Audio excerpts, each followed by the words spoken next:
continuem. A l'aula d'Economia i Empresa tenim la sort de tenir entre nosaltres el senyor Gerard Dueló i Ferrer. Ell ha estat, entre altres, professor de finances corporatives a IADA, executiu en diferents multinacionals i actualment és broker immobiliari i ambaixador del Croat, la criptomoneda catalana. Molt bon dia, senyor Dueló. Bon dia, bona tarda. I estem aquí a Manresa perquè justament avui es farà un acte d'entrega de 15.000 croats. Sí, es fa una donació per l'hospital, pel projecte d'hospital, de 15.000 croats. Què és un croat? Un croat és una criptomoneda descentralitzada, és a dir, almenys que sàpiga la gent amagata sota una pedra, tothom ha sentit a parlar de les criptomonedes, dels bitcoin com a menys. El bitcoin és la primera criptomoneda més coneguda i a partir d'aquí n'hi ha 1.000 i pico més, i aquesta és la primera criptomoneda feta i desenvolupada per uns programadors economistes de Catalunya, i al ser descentralitzada no es donen a conèixer com no es van donar a conèixer el bitcoin, i van demanar un ambaixador, és a dir, algú que faci entrevistes, algú que doni la cara, algú que expliqui què és el croat. El croat és una criptomoneda que està a punt de sortir al mercat exchange, al mercat que es fan canvis amb la moneda fiduciària, és a dir, si tu vols canviar croats en euros o en dòlars, d'aquí poc ho podràs fer, perquè una agenda... Però mentrestant ara s'està intercanviant croats amb peres, és a dir, si algú t'accepta vendre les peres o el llest o qualsevol cosa, doncs accepta croats perquè els vol guardar. Croat és una moneda digital. Com el bitcoin. Clar, això planteja un punt molt interessant i alhora un punt també de competència brutal a les monedes que tenim entre nosaltres imposades pel monopoli públic com són els bancs centrals. La moneda fiduciària, l'euro i el dòlar ens en fabriquen milions i milions i el seu valor intrínsec és nul. Mesclen paper i tinta i aquí treuen un bitllet de 500 euros que per ell mateix no val res. En canvi, això amb els croats funciona d'una forma diferent, no? Està limitada l'emissió de croats? Sí, molt bona pregunta, sincerament. Abans de dir que està limitada, la resposta és sí. La de totes les criptomonedes estan limitades i aquest és un dels punts més importants perquè la fórmula de l'algoritme s'autolimita a si mateixa i en més temps ho explicaríem, però el bo de la pregunta jo diria és la diferenciació entre una moneda digital i una moneda de paper. La moneda de paper no val res. Val perquè se suposa que te l'avala abans l'or que hi havia a algun lloc, avui els petrodòlars, els dòlars, el petroli, però no val res. En canvi, la moneda digital val en si mateixa perquè és un algoritme que només compleix, n'hi ha un. És a dir, hi ha un algoritme madre, per explicar d'una manera, que diu només hi haurà 21 milions que compliran aquest algoritme, busca'ls. I quan tu en tens un, aquell és el valor de la moneda. El donaràs, el vendràs, el trasladaràs, però estàs trasladant un valor. Aquella fórmula només n'hi ha una. Aquell algoritme que compleix l'algoritme mare, només n'hi ha un. Per tant, ja tens una moneda amb valor en si mateix, que el paper no. Això seria la primera part, el primer concepte que s'hauria de veure. Les monedes digitals tenen valor com a moneda en si mateixa. I la segona, és el que dèiem, és a dir, hi ha un número limitat que la pròpia algoritme fa que a mesura que minis, ara em preguntaràs, què és minar? Doncs jo als oients els explicarà que minar és posar als teus ordenadors el poder de processar que tenen tots els ordenadors que es posen en xarxa a buscar totes aquestes fórmules que compleixen l'algoritme. I després de 5 hores o de 6 hores i gastar energia elèctrica i molt, n'he tingut, aquí tinc 10, 6, 4. Aquells ja no tornaran a ser, ja són 7 menys dels 21 milions que té el bitcoin. El bitcoin té 21 milions, se n'han minat 15, el croat en tindrà 100, se n'han minat ja un 34%, però les fórmules de les criptomonedes, siguin bitcoin, siguin croats, a mesura que es mina més, es frena la possibilitat de tenir-ne més. Això és una forma altoica, una forma matemàtica que fa que tienes cada vez la meitat de la meitat de la meitat i la meitat de la meitat de la distància sempre és la meitat. És infinitament, arribaràs quasi a 21 milions, però sempre no hi arribaràs. És a dir, es diu que el bitcoin s'acabarà de minar els 21 milions en l'any 2140. El croat és una altra fórmula, més moderna, és més actual, és diferent, té més tecnologia més avançada i segurament en 5 anys s'acabarà de minar. En 5 anys? Sí, entre 4 i 5 anys, es diuen 4, a la web crec que menciona 4. en 4 anys s'haurien d'haver minat els 21 milions. Després dius, què passa? Doncs hi ha decimals, amb els 100 milions de croats. De fet, són 100 milions, 104.600 i pico, això ho diu la web, jo ara no ho recordo. Però, què passa si de bitcoins només hi ha 21 milions? No, hi ha 21 milions i decimals. L'últim decimal es diu sashito, és a dir, 0,0000001 pots comprar un xiclet, perquè si no, si tinguessis que anar a comprar amb monedes que valen 10.000, no compraries ni sabates. En canvi, al fer decimals, un sashito, que és un 0,000, pots comprar coses barates. Per tant, es planteja una doble qüestió superinteressant, molt interessant realment. La limitació en la quantitat de la moneda digital que es pot arribar a fer i, per altra banda, el valor intrínsec de la moneda, perquè ens ha comentat minar. Clar, minar ens recorda, o és un símil a com es minava l'antic or, que després es monetitzava i, per tant, era una moneda que tenia un valor real per ella mateixa. Quin és el motor tecnològic que hi ha darrere del croat? El que els inglesos diuen blockchain, és a dir, cadena de bloques. Avui ho explico, abans de fer aquesta donació dedicaré uns minuts a explicar amb unes diapositives què vol dir cadena de bloques, però per explicar-ho d'alguna manera és la tecnologia que va descobrir, va crear el creador del Bitcoin, només pensant. És una tecnologia criptogràfica, que això va començar en 1970 per les firmes gràfiques, no? I en base a la tecnologia de criptografia, el senyor Sashito va voler fer una moneda, però no es va donar compte, va ser després, que aquesta tecnologia que es diu blockchain, que vol dir cadena de bloques, serveix per moltes més coses. Smart contracts, per moltes coses. De fet, jo crec que ningú amb els anys se'n recordarà que tot el que està fent en blockchain va néixer del Bitcoin. La tecnologia. Llavors, la tecnologia que dona suport primer al Bitcoin i a totes les criptomonedes es diu blockchain, s'està aplicant avui a molts puestos i és tan revolucionari, deixa'm dir, tan rupturista com els 20 anys que ens ha donat a l'internet. Jo personalment, i com molts, crec que és un paradigma tecnològic que revolucionarà, i em dius per què? Doncs acabaran molts intermediaris, acabaran molts notaris que no faran falta, i això ho explico a la meva conferència, perquè els notaris tenen els dies comptats. De fet, a França ja s'han posat les barbes a mojar, ja s'estan lluitant. De fet, als Estats Units, a Chicago, Deloitte ha fet una operació sense notari en 3 minuts, el que aquí tardem 20 dies perquè el notari ens doni hora per escriturar un edifici, s'ha fet en 3 minuts. Això ara, a pocs minuts, no li puc explicar, però algú que tingui interès, internet, diu què és blockchain? I està ple de vídeos que ho expliquen. Se sol associar popularment les criptomonedes, sigui el bitcoin o sigui el croat català, a una moneda opaca que es desenvolupa per mitjans al marge de la legalitat, associada potser a màfies. És així o no? Sí, són 3 preguntes en una i contestaré les 3. Opaca, sí, i a segona, la màfies també. Jo sempre comencem per darrere. Escolti, que els diners fiduciaris no estan associats a màfies? No, abans de les criptomonedes no s'associava els diners a les màfies? Doncs igual. Qui s'ha tret aquests invents del blanqueo de dinero? O no hi havia blanqueo de dinero en els partits polítics i en no sé quants? Escolti, el blanqueo i les màfies han estat sempre amb diners d'una manera o d'una altra. Per tant, no fem culpables les criptomonedes d'això. Això primer, començant per darrere.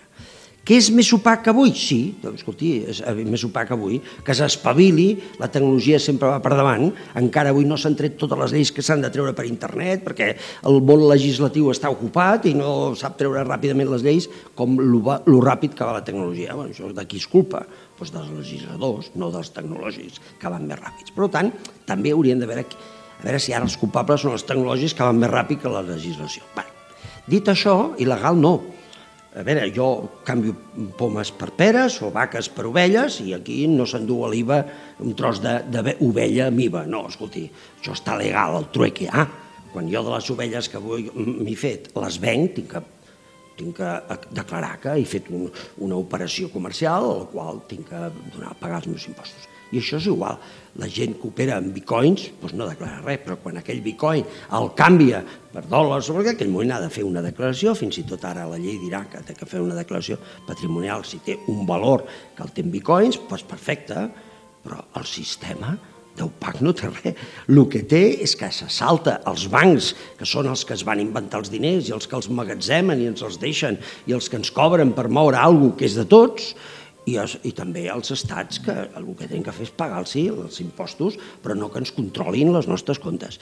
En definitiva, sincerament, jo confio que la llei ho farà perquè ho té que fer i això és el que vull, però que deixin de dar mensatges que ara desesperadament et donen mensatges per agafar por, i avui a la conferència trec retalls de gent que fa por i al costat gent que no fa por. El president de la Unió de Bancs Suïssos diu, va, deixem de fer por, això és una realitat. I a continuació dic una notícia, els impostos a l'estat d'Arizona es paguen en bitcoins. Es poden pagar els impostos als Estats Units, Arizona, en bitcoins. I s'han fet transaccions d'immobles als Estats Units en bitcoins. I s'acaba de fitxar un jugador a Turquia en bitcoins. Escolti, la tecnologia no en farà cas de les pors. Farà cas que espavilin, que facin en seguida lleis ràpides, que ja s'estan preparant, per una gran cosa, que és un avanç tecnològic brutal que n'hem de saber aprofitar. No fem por ara, perquè mentre estan fent por ens donaran temps per legislar. Estem parlant amb el senyor Gerard Duelo, ambaixador del croat, aquesta moneda que ens remet a la moneda medieval que tenia Catalunya, una moneda amb un valor intrínsec, perquè era una moneda de plata que... 5 segles. Sí, fins al 18 va estar en circulació i que tenia aproximadament 3,3 grams de plata, però ara és la criptomoneda del segle XXI. Què podríem comprar actualment amb un croat? Bueno, a la web ja es pot veure, tot i que no estan totes, pots anar a Llest, a la Cerdanya, i pots comprar un forfait d'un dia que et costaria 12 o 13 euros, doncs amb 25 croats, els dons, ensenyes el teu Android, et descargues i si vostè ha minat 2 dies, potser ja ha aconseguit 25 croats, s'acaba de guanyar en Llest el forfait gratis. No gratis, vostè ha minat, ha gastat una energia per minar, ha trobat aquells croats, els deixa a Llest i Llest els farà circular. És a dir, al final serà una moneda que anirà circulant com un trueque. Tindríem que parlar del que són els tokens, no? Però és una moneda. El dia que a més es pugui canviar en diner fiduciari farem més coses, però mentrestant també hi ha hotels rurals que accepten croats, hi ha dentistes que accepten croats, hi ha intermediaris immobiliaris, entre ells jo, que acceptem croats pels nostres honoraris. A mi, si ve un senyor ven un pis i diu, escolta, tenia que pagar 32.000 euros, i em diu, bueno, doncs paga un 30% en croats i el resto meus. Si tu has pogut minar croats, tots aquests euros que t'ahorres. És a dir, jo ja els declararé com un ingrés.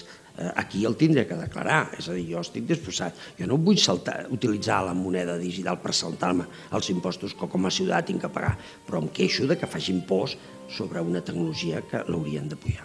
I tant. Per tant, d'alguna manera es preveu com una evolució semblant al del bitcoin que va entrar el 2009 amb un valor zero, però que ara l'última cotització deu estar a l'entorn de $10.000. El bitcoin no es va fer gaire cas, això seria més llarg, però és molt interessant, fins que va, al marge dels especuladors, va cobrir unes necessitats brutals. A veure, estem en un medi de comunicació com és la ràdio, posaré un exemple.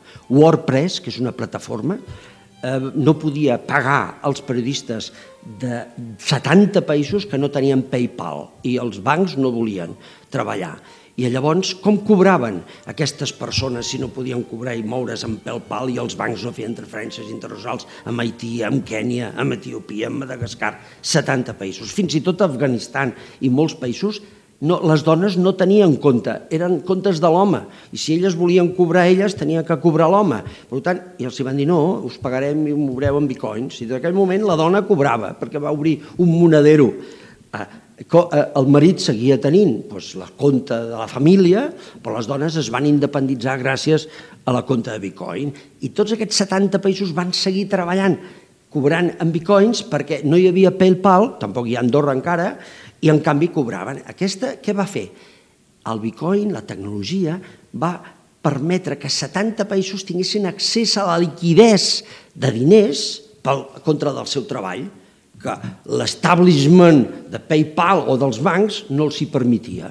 Això és un exemple de per què es va interessar.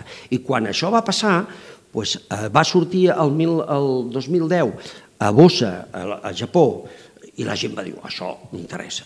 I van començar a comprar i a pujar el bitcoin, i va pujar, van tardar una mica, va pujar a 4.000. Oh, a 4.000! Un senyor que tenia, un noruec, tenia un estudiant, va comprar $23 en el 2005, i el 2009 tenia 1 milió.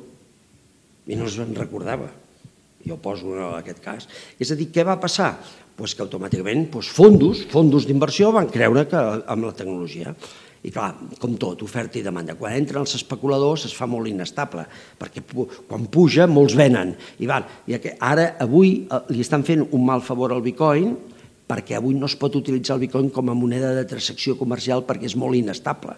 És gairebé una inversió financera. El 80% del moviment de bitcoin són especulacions financeres. Encara ningú vol agafar el bitcoin i convertir-lo en un supermercat perquè compris, perquè avui val una cosa i demà val 1.000 euros menys o més. Tot i així, si estudies la història, veuràs que el bitcoin va pujar. El dia que vaig anar jo a la conferència a Barcelona, la primera, vaig dir que estava a 4.000, però que pujaria a 10.000. I als 3 setmanes estava a 14.000. Va pujar a 19, a 20 per minuts i va caure a 14. Estem ara a 14, estem a 10, però escolta, és que estàvem, fa 2 anys estàvem a 4 i fa molt més estàvem a 100. O sigui, la volatilitat, la mitja de les 100 és brutal. A veure, s'estabilitzarà. La moneda, quan els especuladors ja no treguin suc i comencin a sortir, es començarà a estabilitzar i llavors començarà a ser una moneda per negociar transaccions. Estem mantenint aquesta interessant conversa amb el senyor Gerard Duelo.